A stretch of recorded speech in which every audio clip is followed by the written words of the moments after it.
The Darling-Barka River is in trouble again. Dead fish everywhere. This time they number in the millions. Native bony herring, Murray cod, golden perch and carp.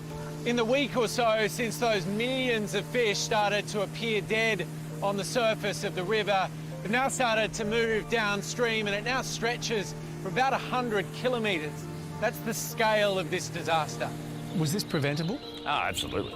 Yeah, 100%. We've been talking about water policy for decades and no one listens. But at this public meeting, they were forced to listen and drink the water. If this water's good enough to be given our kids and our old people, I want to see it.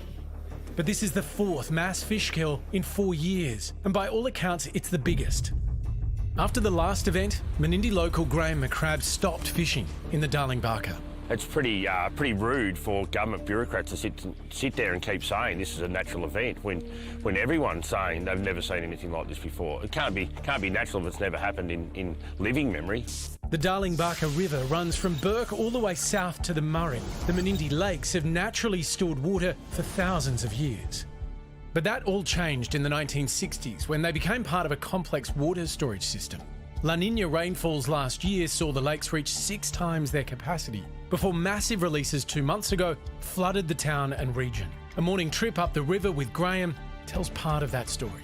It's probably not a bad spot. It actually highlights the fish that are in the trees there behind us. What does that tell us, though? It tells us that fish died when the river was at that height, so there's quite a few there. The runoff causes bacteria to grow, absorbing the oxygen, causing what they call black water.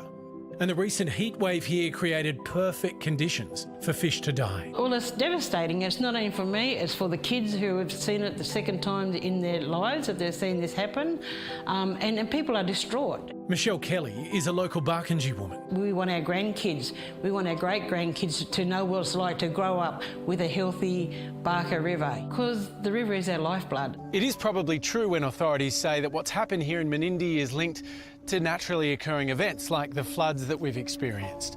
But in understanding how it's all unfolded, it's impossible to ignore the always controversial management and mismanagement of Australia's critical waterways. We just take too much water out of the river. And that constant drive to make money off water has ended us in this situation. Government authorities have to balance how the river water is used between supply for locals, the environment, and how much is extracted for irrigators. Is there a simple way of describing what's caused this? Mismanagement. By who? Water New South Wales and the water departments of New South Wales. On Friday, authorities addressed the second community meeting in a week. The locals wanted reassurance that the water quality would improve and the dead fish would be gone. Is that the way we're going to do it in the future? We're going to get 2 people in a boat, 2 little nets and get them out and take a ton of fish out of 20 million fish that died. There were sympathetic ears to all of this, but very few guarantees. Continue to work through it, and if better techniques come forward, we are all ears. We will put that forward through the people that are the engineering services to take more out. I think there needs to be an independent review or a royal commission, because how many more times is this going to happen, or are we going to even have a river in a couple of years' time? Roy Butler is the independent local state MP who was re-elected this weekend. Do you understand why so many people here look at what's happened and say this is just another screw-up in water management? Yeah, look, I absolutely understand that perception, because that is what they've come to expect. And that is why it's been such a hard slog in this last term, this political term. Anything to do with water always has people who don't believe that you've got the best intentions for the river or for communities along the river in what you do with water. Even though the Environmental Protection Authority is here conducting testing of the water, there's so little trust from the community towards the state government and the agencies that many here just don't buy the explanations they're currently being given. When authorities say that the reason for this is naturally occurring events, does that explain it for you? Absolutely not, because why is this the first time? And they'll talk about all the global warming and everything else, but why is this only happening in Menindee? Is there anything in your traditional stories, histories about this sort of event?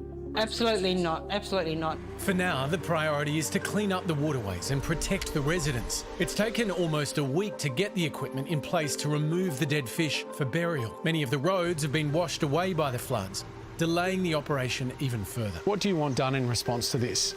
So not DPI nor Water New South Wales marking their own homework. An independent investigation, independent expert that comes in and actually looks at all the evidence provided by the agencies to get to the bottom of what's happened and whether something could have been done differently to avoid it happening. The images are just shocking. It doesn't matter how many times you see that. It's just the volume of fish.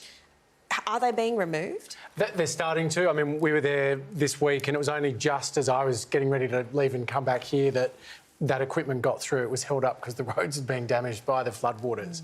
But I think, you know, what's worth thinking about, regardless of where you are in Australia, is just how much you rely on water in your day-to-day life. And imagine you can see that supply. So, you know, if you're in Sydney or Melbourne or Brisbane or Perth, you know there's a big dam somewhere in or near your city that the water supply comes from. Imagine that is sitting inside that water supply and how stressful that would be, thinking about yourself consuming that, your kids, your parents, your neighbours. In fact, at that meeting, did they give the officials cups of water to drink? Yeah, so there was 2 meetings that took place, and in the first meeting this week that happened. I mean, how did they go? Did they do it? Did they I think they did drink some of it, and to be fair, there were sort of processes that, you know, are meant to clean it up. But for a lot of the residents, they rely on basically mud filters. That's all they've got to process that water coming out of the river.